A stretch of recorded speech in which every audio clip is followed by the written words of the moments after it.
Hello friends, Radhe Radhe. Welcome back to Manisha Rani blogs. तो तैयार होके मैं और टोटो में बैठ के चल पड़ी थी राजधानी वाटिका। वहां जाते ही सबसे पहले टिकट काउंटर पे पहुंच गई थी, क्योंकि बिना टिकट कटाए तो आप अंदर जा नहीं सकते। और ज़्यादा भीड़ नहीं था, क्योंकि ये छुट्टी वाला दिन नहीं था। मैं नॉर्मली ऐसे ही छुट्टी लेके घूमने आई थी। और ये देखिए, यहाँ पर मैंने टिकट ले लिया था।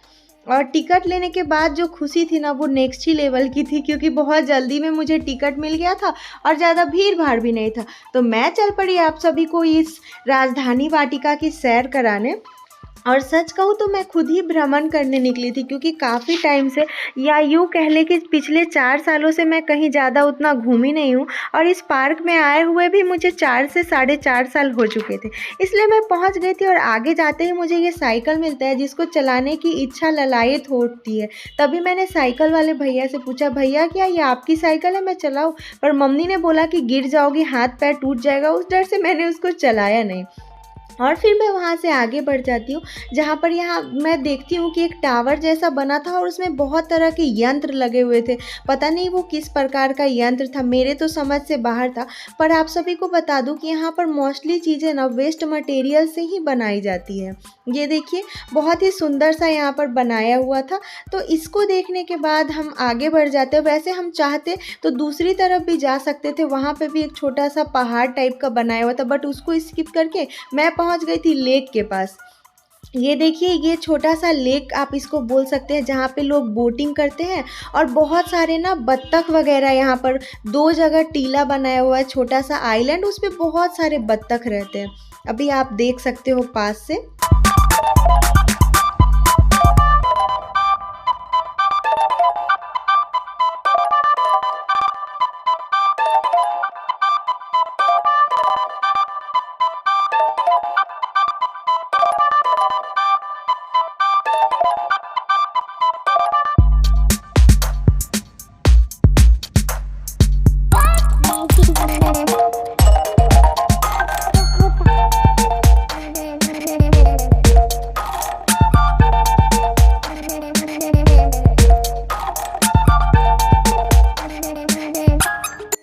तो काफ़ी सारे टाइम तक यहाँ पे एंजॉय करने के बाद मैं सोचती हूँ कि मैं भी बोटिंग करूँ, पर थकने के डर से नहीं कर पाती। उसके बाद मैं देखती हूँ कि अमूल के ठेला लगा हुआ था, तो मैं वहाँ चली जाती हूँ आइसक्रीम खरीदने के लिए। बट यहाँ पर स्कैम हो जाता है, वो बोलते हैं मेरे पास अमूल का आइसक्रीम नहीं है। तो मैं आगे बढ़ जाती हूँ क्वालिटी वॉल्स वाले भैया के पास।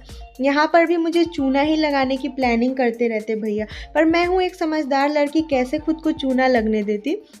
तो मैंने उनको भी किया, मतलब थोड़ा सा डिस्कस किया कौन सा आइसक्रीम है क्या नहीं। फिर उन्होंने मुझे चूना लगाने का सोचा, तो मैं ही उनको चूना लगा के आगे बढ़ गई। और फिर मैं पहुंच गई थी वाडी लाल का आइसक्रीम लेने। और यहाँ पे मुझे बहुत कॉस्टली आइसक्रीम मिला था, और जो चाहिए था मुझे कोन, वो भी नहीं मिला। पर कोई बात नहीं, जब हम कहीं घूमने वाले प्लेस पे जाते हैं ना, तो अक्सर ये सब चीज़ें होते रहती हैं। तो मैंने किया भैया को पेमेंट, और उसके बाद मैं आइसक्रीम ली। और इतनी खुशी आप मेरे चेहरे पे उसी समय देख पाते होंगे, जब मैं ना कुछ खाती पीती हूँ और आगे बढ़ जाती हूँ, जहाँ पे मेरी मम्मी और मेरी बहन मेरा इंतज़ार कर रहे थे। और जल्दी जल्दी से उस आइसक्रीम को फाड़ के और खाने लग जाती हूँ। और यहाँ पर मेरे साथ फिर से स्कैम हो जाता है, क्योंकि ये खुलने का नाम ही नहीं ले रहा था पैकेट। पर मैं भी बहुत ज़िद्दी लड़की हूँ, अपने दांतों का इस्तेमाल करते हुए इसको अच्छे से इस आइसक्रीम निकाल के खाने लगती हूँ। तभी मेरे कान में आवाज़ आती है कि लोग बहुत ज़्यादा इंजॉय कर रहे होते। तब देखती हूँ कि अरे यार, ये बत्तख सब तो साइड में आ जाते हैं। और ये सब इतने चालाक थे कि लोगों को देख के खाना मांगने के लिए ना किनारे पे आ जा रहे थे। तो उन्होंने मुझसे भी आइसक्रीम मांगा। और जब मैंने उनको आइसक्रीम नहीं दिया, तो सबके सब वहाँ से निकल पड़े अपने आइलैंड की तरफ। देख सकते हो बहुत सारे हैं, और 2-2 आइलैंड है, सब उनका घर भी बना हुआ है। बहुत सुंदर यहाँ का मनोरम नज़ारा लग रहा था।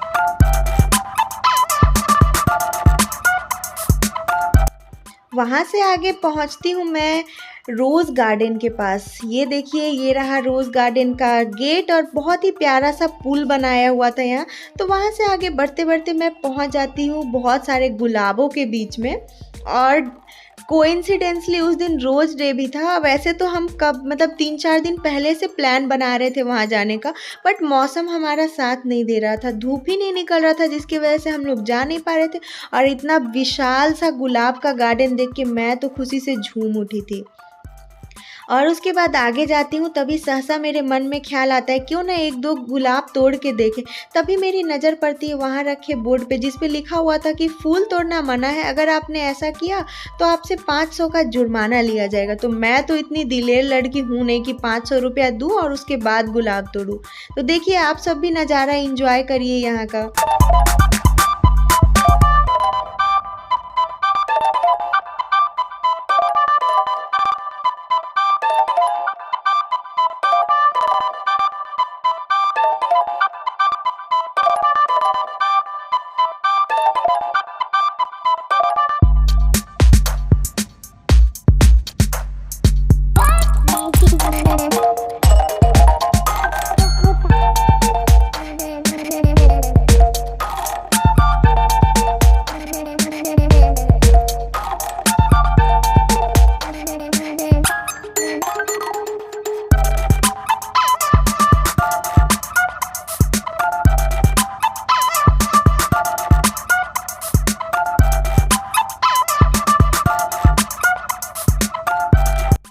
काफ़ी समय रोज़ गार्डन में व्यतीत करने के बाद मेरी नज़र पड़ती है पलायित करते हुए हवाई जहाज़ पर, जिसको देखने के बाद दिल को सुकून तो मिलता ही है, पर मन में ये भी ख्याल आता है कि अब इस गार्डन को त्याग के मुझे आगे बढ़ना चाहिए कैक्टस के गार्डन में।